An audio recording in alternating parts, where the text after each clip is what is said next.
नमस्कार दोस्तों, स्वागत है आप सभी का हमारे YouTube चैनल अध्यात्म मंथन में। मैं राकेश शास्त्री।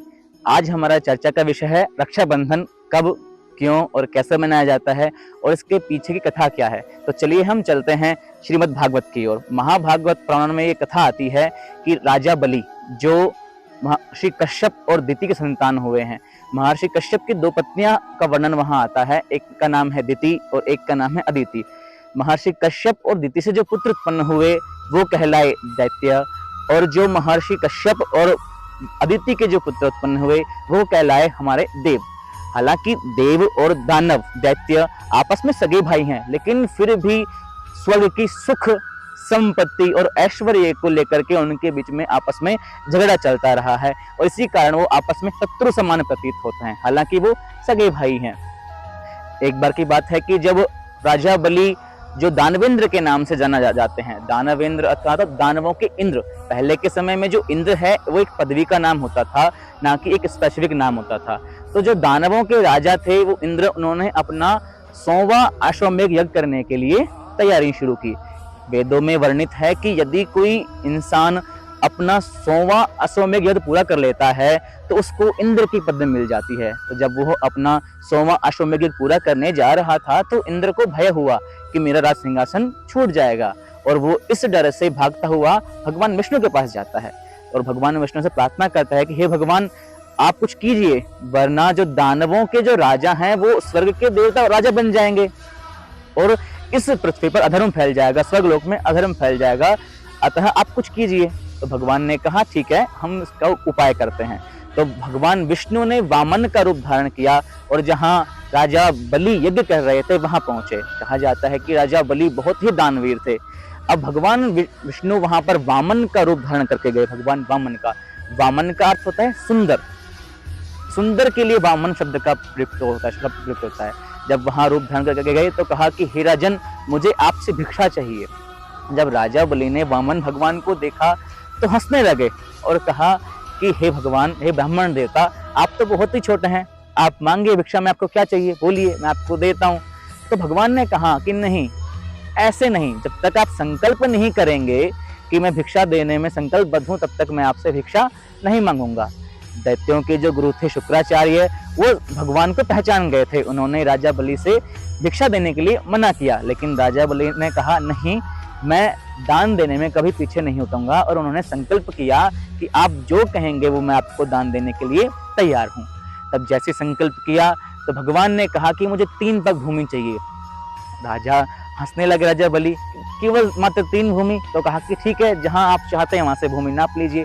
तो भगवान ने अपना विकराल स्वरूप दिखाया और अपने एक पांव से पूरे स्वर्गलोक को नापा और अपने दूसरे पांव से पूरे धरती लोक को नाप दिया। अब भगवान ने कहा कि मेरा जो तीसरा पांव मैं कहाँ रखूं? तो राजा बलि कहते हैं कि हे भगवान, आपने तो सर्वस्व ले लिया, पूरा स्वर्गलोक ले लिया, पूरा पृथ्वी लोक ले गया, अब क्या बचा? मैं स्वयं बचा। उसने और राजा बलि ने ये कहते हुए अपना सर आगे कर दिया। तो भगवान ने उनके सर के ऊपर अपने चरणों को रखा और उनको पाताल लोक में भेज दिया। अब यहाँ पे 2 कथा आती हैं कि जो राजा बलि की पत्नी होती है विंध्यावती, जब उन्होंने वामन भगवान को देखा तो उन्होंने मन में यही बार बार प्रार्थना की कि मैं जब भी द्वार से निकलूं तो हमेशा भगवान को अपने द्वार के सामने देखूं। और दूसरी बात ये आती है कि राजा बलि ने कहा कि भगवान, अब मेरी भी आपसे कुछ मांगने की इच्छा है। तो भगवान ने कहा कि मांगिए। तो राजा बलि ने कहा कि आप हमेशा मेरे साथ रहिएगा, मेरे साथी बनकर रहिएगा, मेरे द्वारपाल बन के रहिएगा। तो भगवान ने उन दोनों की इच्छाएं स्वीकार करी और हमेशा रहने लगे। जब विष्णु लोक में जब विष्णु जी नहीं पहुंचे, भगवान नहीं पहुंचे, तो माँ लक्ष्मी को चिंता होने लगी। अब नारद जी जो सभी लोकों में भ्रमण करते हुए जब विष्णु लोक में आए तो माँ लक्ष्मी ने पूछा कि हे नारद जी, आप तो तीनों लोकों में घूमते हैं, भगवान अब तक नहीं आए, भगवान कहाँ हैं? तो नारद जी ने कहा कि हे माता, भगवान पाताल लोक में हैं और राजा बलि के यहाँ द्वारपाल बने हुए हैं। माँ लक्ष्मी ने कहा कि द्वारपाल, ऐसा कैसे संभव है? तो नारद जी ने अपना सारा वृतांत बताया कि भगवान ऐसे द्वारपाल बने। तो लक्ष्मी जी ने कहा कि हे नारद जी, अब आप इसका कोई उपाय बताइए कि भगवान को वापस कैसे लाया जाए। तो नारद जी बताते हैं कि हे माता, राजा बलि की कोई बहन नहीं है, अर्थात आप उनकी धर्म की बहन बनकर जाइए और उनसे अपना पति मांग लीजिए।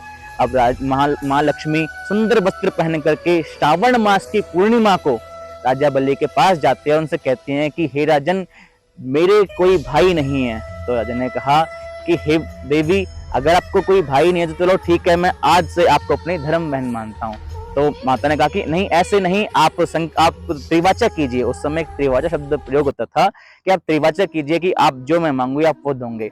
तब राजा ने त्रिवाचा किया और जैसे ही लक्ष्मी जी ने राजा बल्ली के हाथ में रक्षा सूत्र बांधा तो लक्ष्मी जी ने भगवान विष्णु को मांग लिया। तो राजा बलि मन में सोचने लगे कि देखो कैसी विचित्र माया है भगवान की, जब भगवान आए तो मेरा सर्वस्व ले लिया और जब माता आई तो मेरे भगवान को भी लेके जा रहे हैं। तो भगवान को उनकी बात मान, राजा बलि को बात माननी पड़ी माता की और उनको भगवान को वापस दे दिया। यहीं से हमारी रक्षाबंधन की कथा आरंभ होती है कि जब भी कोई बहन अपने भाई को राखी बांधती है तो हमेशा उसकी रक्षा के लिए बात करती है, और जब भी कलावा हाथ में बांधा जाता है तो हमेशा यही मंत्र कहा जाता है कि ये न बद्धो बलि राजा दानवेंद्रो महाबला तेन त्वामि प्रतिबध्नामि रक्षे माचल। अर्थात जिस प्रकार से राजा बलि को धर्म में बांधा गया उसी प्रकार आपकी रक्षा सूत्र रक्षा करे, अर्थात हे रक्षा सूत्र तुम अचल रहो। हमेशा जब भी कोई बहन अपने भाई को राखी बांधती है तो यही मंत्र बोलना चाहिए। और इस बार जो हमारे रक्षाबंधन का समय है तो 31 तारीख को रक्षाबंधन मनाए, क्योंकि 30 तारीख को 10:25 पर हमारी पूर्णिमा तिथि शुरू होती है। और क्योंकि शास्त्रों में वर्णित है कि कभी भी उदयात तिथि में ही हमें त्योहार को मनाना चाहिए, अर्थात हम इन त्योहारों को अलग ना करें। जो हमारी पूर्णिमा तिथि है वो 31 तारीख को 7:15 बजे तक है। क्योंकि जो भद्रा है वो जब पूर्णिमा लागू हो रही है तब से ही भद्रा शुरू है और रात्रि के 9 बजे तक है। शास्त्रों में भद्रा में 2 कर्म मना किए गए, तो श्रावणी कर्म अर्थात होलिका दहन और दूसरा रक्षाबंधन। तो हमें भद्रा में कभी भी ये 2 कार्य नहीं करने चाहिए, वरना इसके अनेकों दुष्परिणाम होते हैं। अतः आपसे अनुरोध है कि इन त्योहारों को अलग ना करके हमें एक ही त्योहार मनाएं और इस बार 31 अगस्त को ये अपना रक्षाबंधन बनाएं। भगवान आपकी रक्षा करे। नमो नमः। धन्यवाद।